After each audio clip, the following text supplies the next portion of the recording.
eng sovuqda haydash rekordi Alaska Ice Road Trackers. Ice Road Trackerslar haftasiga $7,000 dan $9,000 topadi. 2 haftada joyi kelganda $40,000 topadi. AQShdagi eng xavfli kasblardan biri hisoblanadi.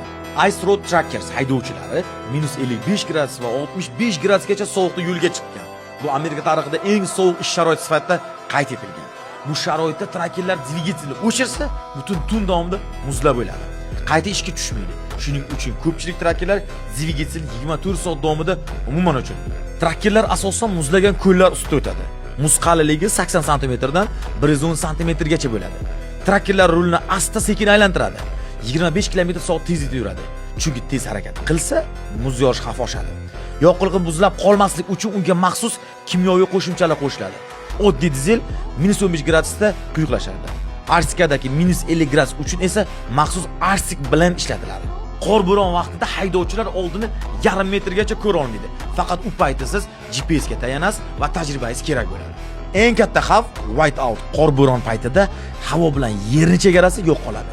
Kabina ichida -25 gradus bo'lib qoladigan holatlar bo'ladi.